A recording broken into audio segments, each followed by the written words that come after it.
Oh, hey, I was kind of bored, so I thought I'd show you my vinyl collection or what little I have. So, let's get to it. Try to position it so it'll be easy to look at.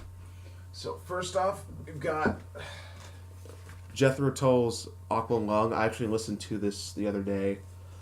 Sounded fantastic, actually. I really love the flute playing on this album. It's got a really worn finish that I like a lot. I think this was the original pressing.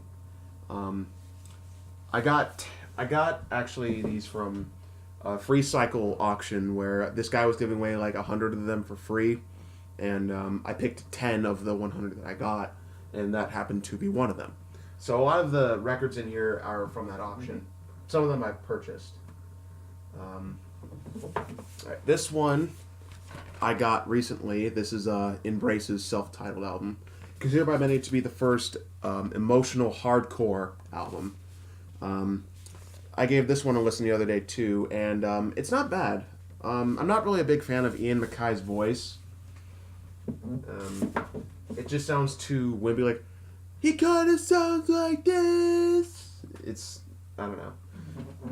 But, you know, not a bad listen. Now, this one I'm actually particularly very proud of. Swan's The Seer, Gatefold, triple vinyl on this because it's like over 2 hours. I would totally love to see a vinyl of like Soundtrack for the Blind. I'd totally buy that.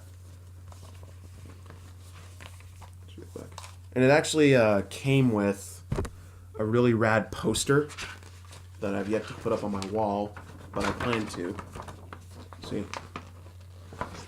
Yeah. I'm thinking about maybe move the camera here. Thinking about maybe putting it up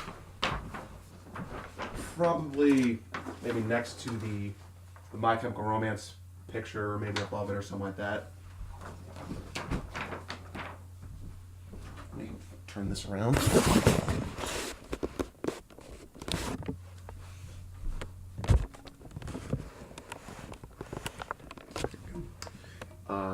see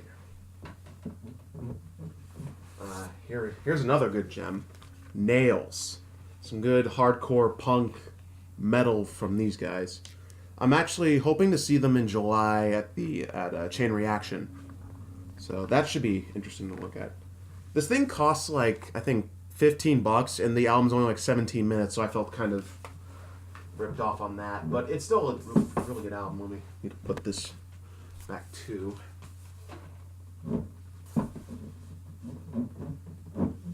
Alright, next up, The Stranglers, the Black and White album. This is considered by many to be the first post-punk album, and I kind of have to agree. There's a lot of interesting songs on here. I really love the bass too, really crunchy. I really love the tone.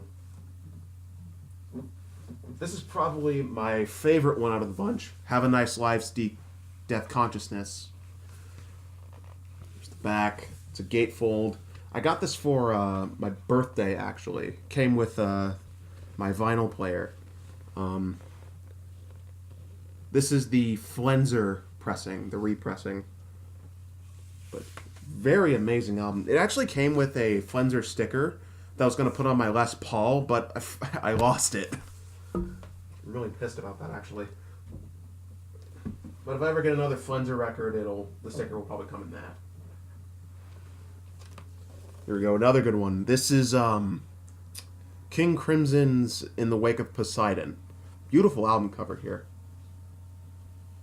This is the inside with the lyrics. You probably can't see it there because of the lighting.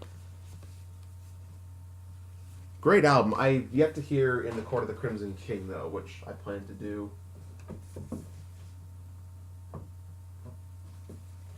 Alright, now it's time for some Sabbath. Yeah. Master of Reality. You can barely read that on there. You see, I don't know if the light can see that. The back. But yeah, nothing really to say about that. It's Black Sabbath. Not that much of a Sabbath fan, but you know, if you're a metal guy, you should always have something like that in your collection.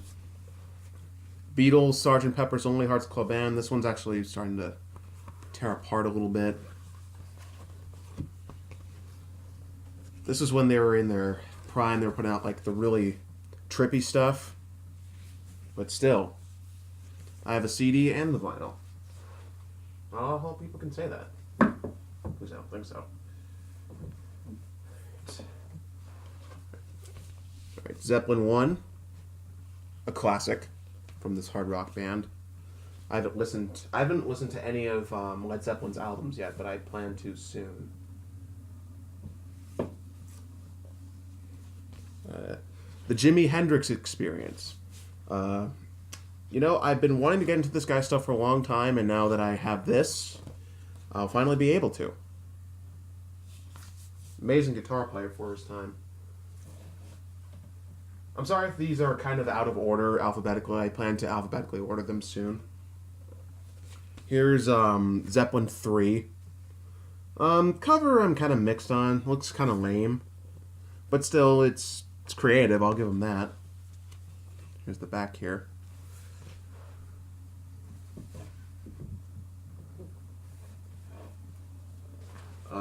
Led Zeppelin 2. Now, this cover's a lot better in my opinion. It's worn out and falling apart a little bit like the last one, but it still holds up. Here's the inside. Really cool. Now, I know I have Zeppelin 4 somewhere, but it's not in here for some reason. I'm still looking for it, but I know I have it. I actually thought these things would go for a lot online, but if you go online and look for Zeppelin 4 on vinyl, they're almost like $12. They're actually pretty cheap. I was very surprised by that. I thought they go for more. So I was pretty lucky to get it for free, I guess. Here's another Jimi Hendrix album.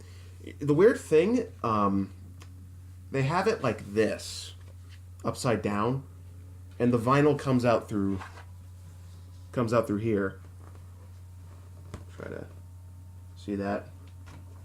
But then if you turn it like here, it shows the liner notes, as well as the song titles and stuff. So, there you go, another Jimi Hendrix album for you.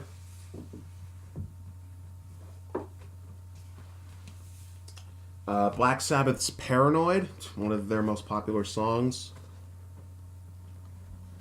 There's the band members. Again, another classic Sabbath album if you're a metal guy. Jethro Tull's Benefit.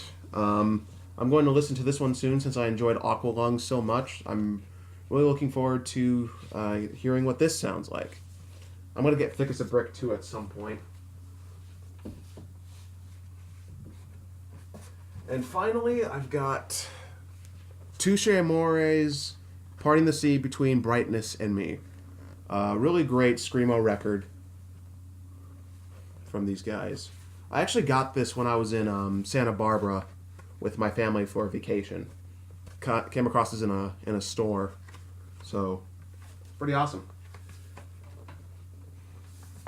Alright, so that's all. I plan to get more in the future at my local record store. I want to drive like Jehu and Rites of Spring, and hopefully some post-rock albums, some black metal albums, so on and so forth.